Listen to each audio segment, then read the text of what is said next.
On today's episode, we are going to take a look at Spotify. This is actually one of my favorite companies at the moment. This company in the past 5 days has returned about 30% to investors, and let's see why. So let's get started.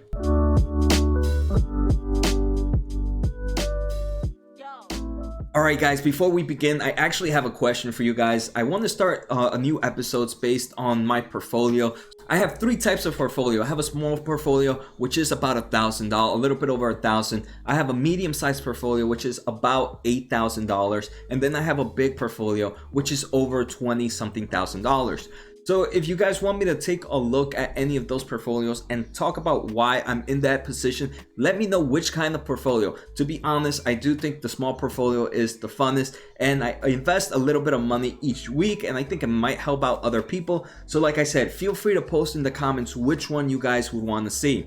And like always guys, don't forget to hit that subscribe button, the thumbs up, and the bell. It helps the small channel out so much, and I truly appreciate it. Alright, so like I said, today we are going to take a look at Spotify, and let's start off with taking a look at this company's stock price performance. I want to compare it to February 20th because that's when pretty much the market started to dip, and since then this company has returned about 28.3%.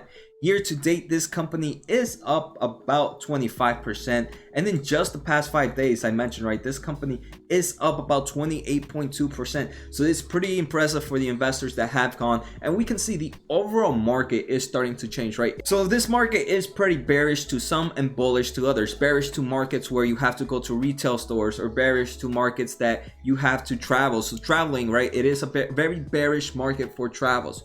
But then it's a very bullish market for things that you can do from your computer, your phone. Spotify is one of them. Gaming, software, cloud computers. So for those, this is a strong market, and we have seen all these companies continue to grow. And the thing is, you can really see that, hey, even I with Spotify, I got in Spotify about a day after their earnings because I took a look at their earnings, and it went up, but I was skeptical because, right, the company had just gone up. But it does, you can see here, the winners keep winning and the losers keep losing, and I think that's a mindset that many people don't have. Even myself, I am guilty. Like, I would think the best investments would be the investments that continue to drop and are at such a cheap price. But no, in the past 2 months, my greatest investments have been those that have gone up, and they continue to go up. Spotify has been a nice 30% return. For example, Fastly, Datadog, both of them over 20% returns. PayPal, so all these companies that were winners still continue to be great winners. And this overall thing has completely changed my way of investing. But like I said, today is not about me. It's pretty much about Spotify and why this company is up pretty big. So what we're going to take a look at is, first, take a look at some stock news. And second, we're going to take a look at this company's most recent earnings, which happened about 2-3 weeks ago. And then me just discuss valuation on the company. Again, all of this is my opinion. I am by no means a professional, but this is something I breathe and eat every single day. There's no one out here that is doing more data, that is reading more information than me, and that's a promise. All right, so the first thing we're going to talk about is yesterday alone. So on Tuesday, this company was up another 8%. Even today, it was up another 8%. One of the main reasons was Spotify just ended up signing a deal with Joe Rogan and Joe Rogan's podcast to be exclusively on Spotify. So right now, one thing I want to mention is I'm very bullish in different markets. I'm very bullish in the cloud market. I'm very bullish in the esports market, and I'm very bullish in the voice market, e-commerce market as well. And Spotify is that market that falls in the voice realm. I do feel like more people are listening to podcasts, and we're going to see data that Spotify provides that shows that this thesis is correct. More people right now are listening to podcasts. And for example, me, I pretty much don't spend much time watching Netflix, but I do spend a lot of time listening to podcasts, especially on my way to work, or right now when I'm actually doing work. I'd rather listen to and watch stuff. So I think like podcast originals, audio originals are becoming the next big thing. And this Joe Rogan was such a great move, I think, for Spotify. Joe Rogan is one of the most listened podcasts in the world. Rogan said his podcast had 190 million downloads per month last year.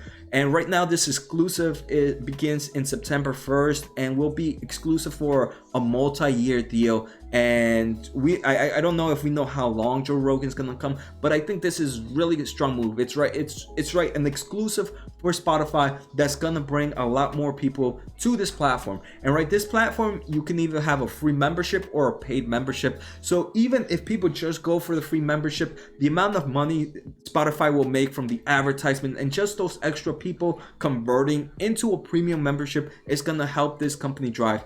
And again, it also shows just the mindset this company is having and where it wants to go. It wants to become this exclusive place where a lot of the popular podcasts are at, so that's where people go in to listen. So yeah, this is actually pretty good news. The next article comes from May 5th, 2020, and this again just continue to shows how Spotify is trying to grab more members. So they do say that Fox News podcast gets worldwide Spotify distribution.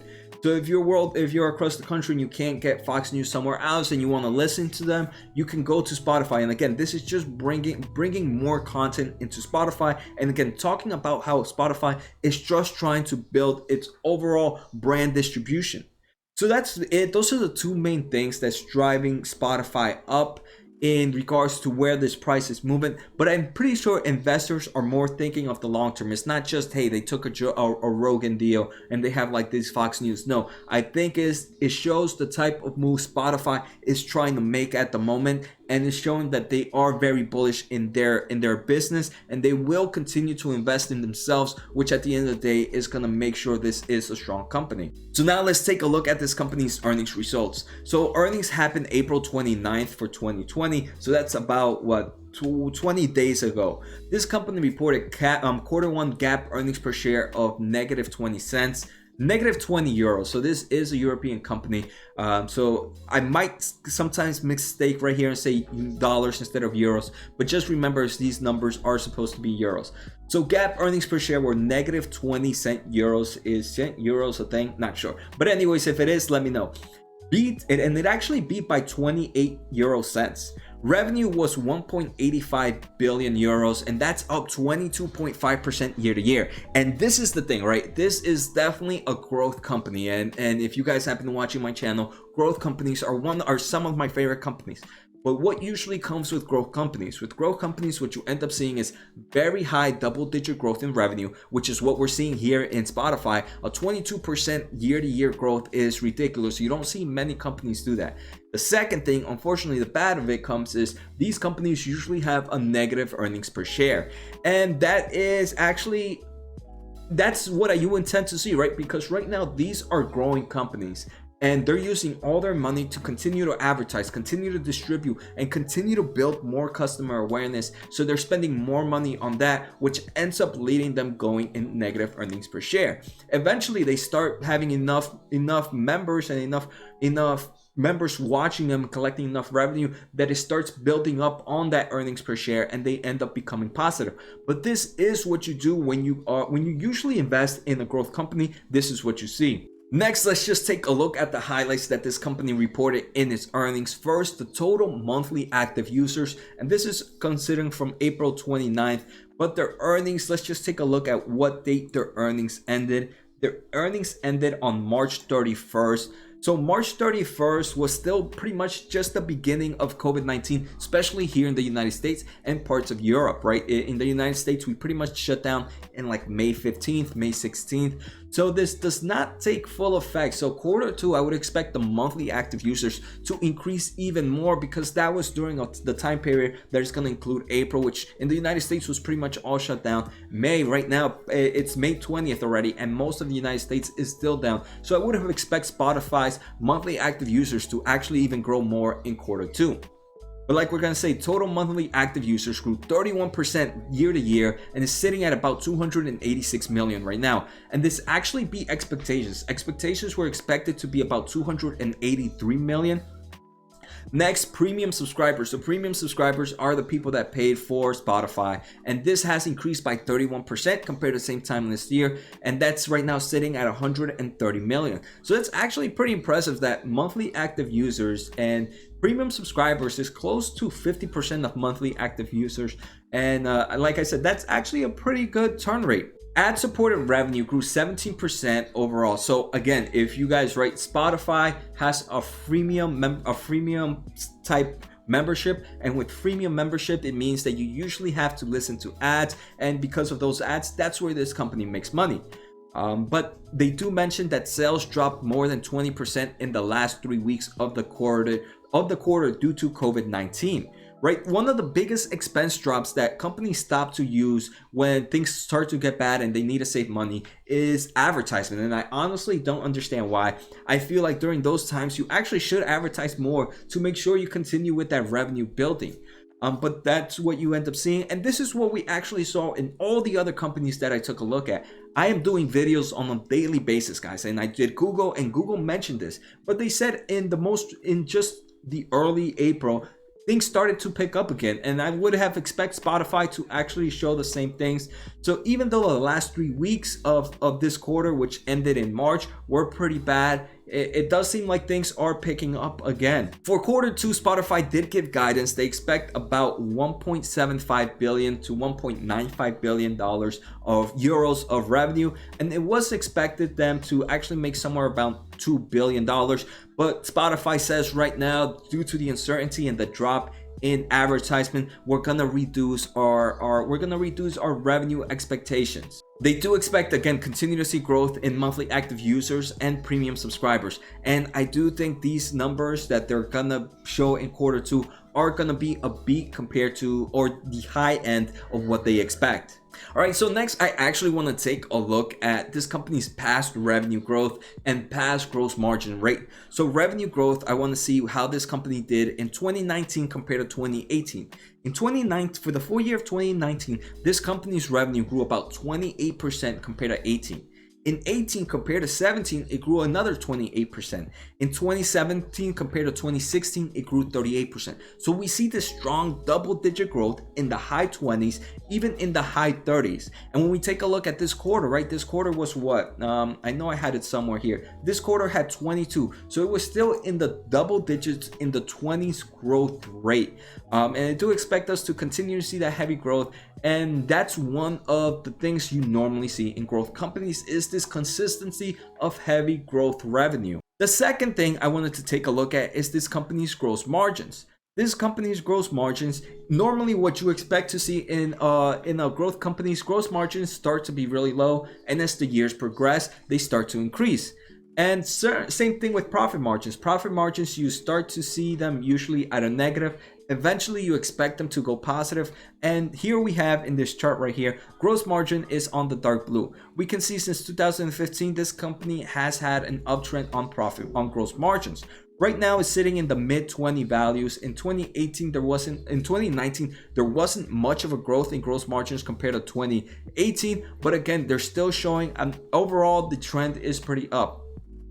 Next, profit margins. Profit margins, we can see, was pretty bad for this company, and now it's kind of close to breaking even.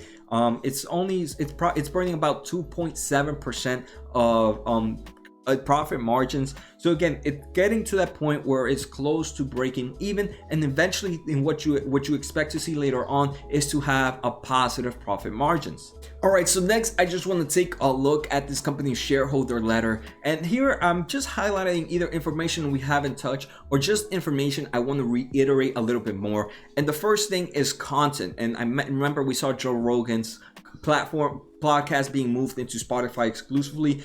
They do talk a bit about content and how the overall listener has increased their consumption.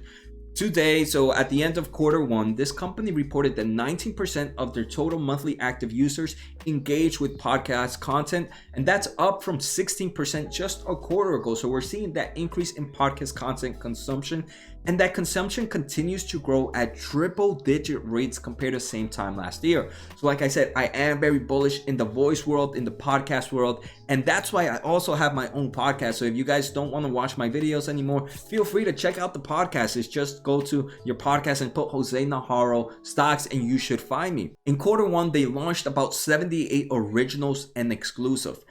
They do have some like people from esports, which I thought was pretty cool, and they have some celebrities, and now they have Joe Rogan. So they are doing it. There are now more than 1 million podcasts available on their platform, and more than 60% of them are powered by Encore, which was a business acquired a year ago by Spotify. Next, we're going to see this company's free cash flow. Total free cash flow for the quarter was a loss of 21, was a cash burn of 21 million euros. Even though this was the first time in the past 9 quarters where they actually had a negative operating cash flow, the cash burn was actually less than they had anticipated. And obviously a huge portion of it was because of the COVID-19. They spent on PPE related to office build-outs, and they also had to make sure their employees were safe. They do continue to expect that they will deliver a positive free cash flow for the year. And one thing we are going to take a look at is I do mention that this company is a growth company and they usually have negative earnings per share. When that happens, you expect one thing. In growth companies, what I look for is the following: strong revenue growth. That's definitely something we're gonna see. You usually see a negative earnings per share. Not something I would like to see, but that usually comes with a package. You see an improvement on gross margins, an improvement of profit margins, and you usually see a very strong balance sheet. And if you have a very strong balance sheet, then it's okay that you have some quarters where you're burning down cash, because at the end of the day, that eventually when you have all those customers, it doesn't really matter how much money you burn, because you're going to be making so much more later on. All right, so the next thing we want to take a look at is this company's balance sheet. And if you guys know, this is my favorite document to take a look at. Right now, let's start off with this is pretty weird, right? Normally, normal companies actually put the current assets first and non-current assets after. Spotify, for some reason, actually does it differently. I don't know if this is actually a European standard, but it did throw me off a bit.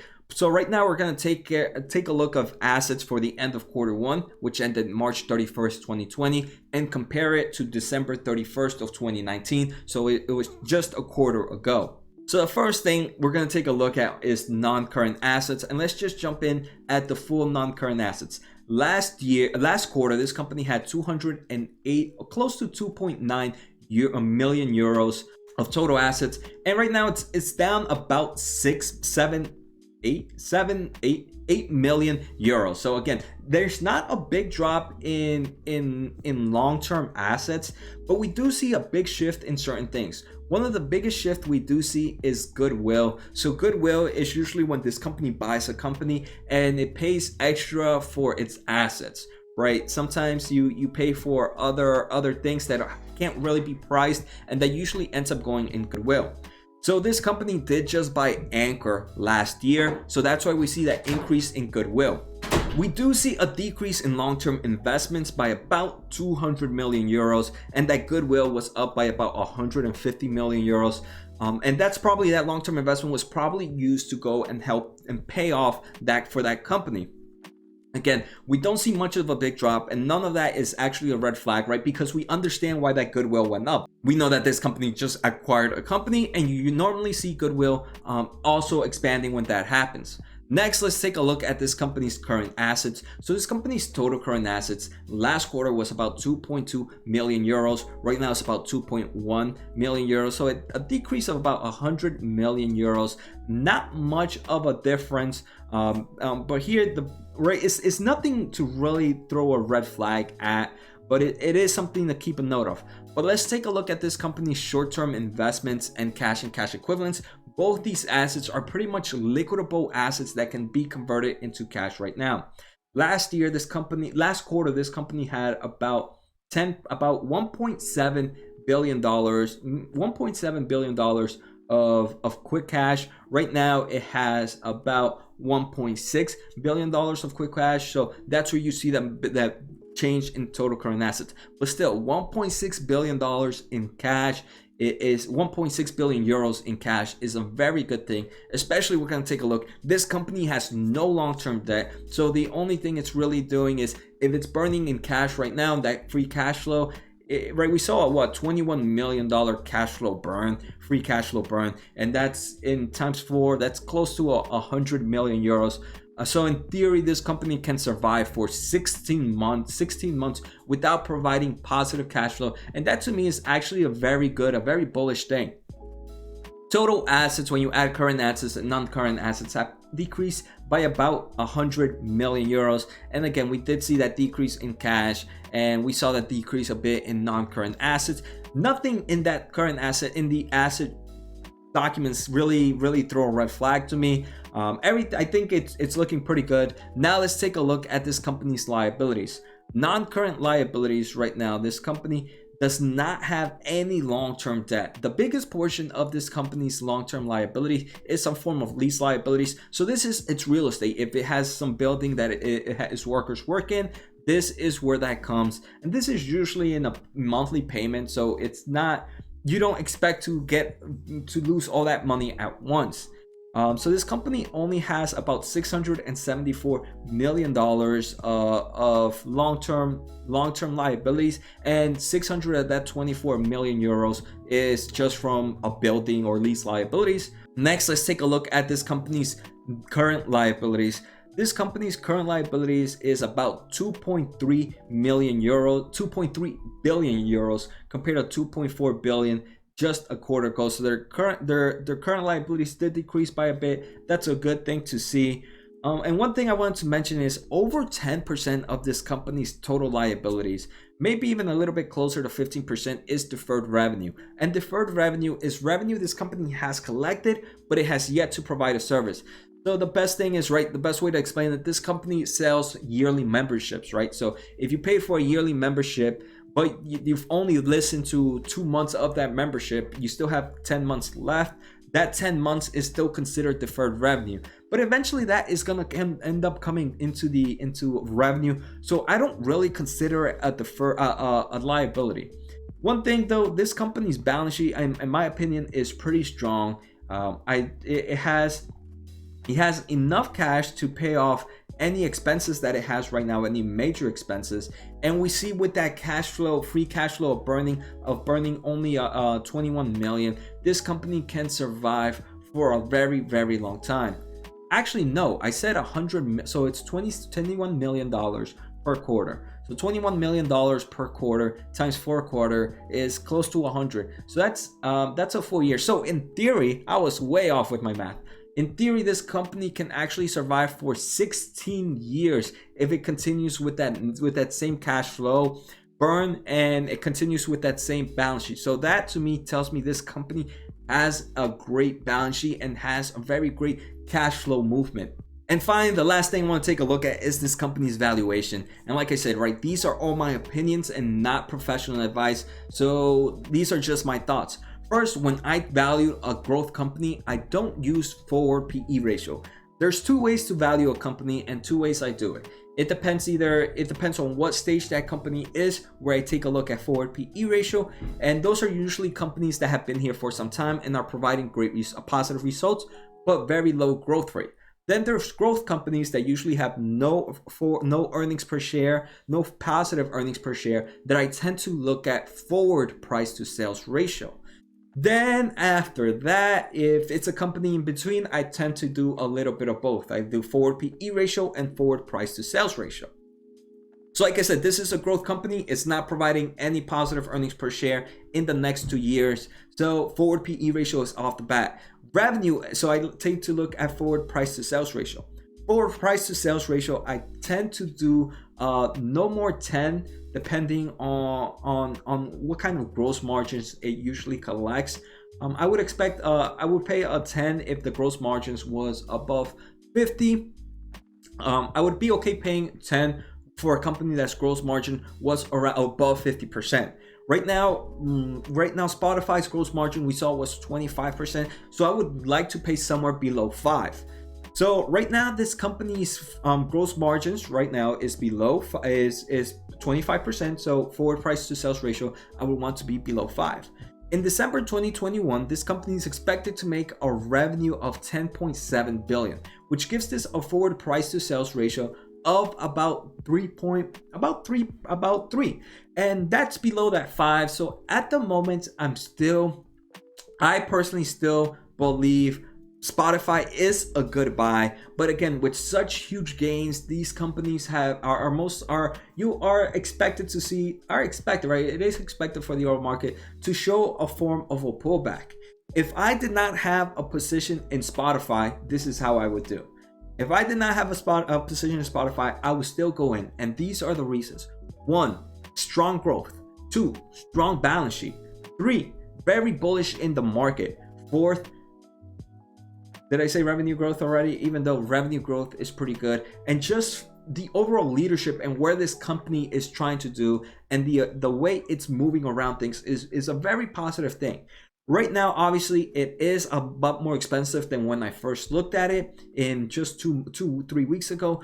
But if I was worried this stock price will drop a little, I still would want to have some skin in the game. So if maybe not open up with the full position, I would probably open up with a smaller position. Based on this current price, if there is nothing I would like to buy in the upcoming weeks, I will probably increase my position on Spotify. But I do think there might be a little bit other companies right now. But I am still very bullish in Spotify. And if I did not have a position, I would definitely enter. Again, these are just my thoughts and my opinions, no professional whatsoever. Let me know what you guys thought about the video. Make sure to give a thumbs up. Make sure to subscribe. See you next time, guys. And actually, remember, don't forget to post in the comments. Do you guys want me to take a look at my small account, at my medium account, or my large account? And whichever one you guys choose, I will definitely do a video on them.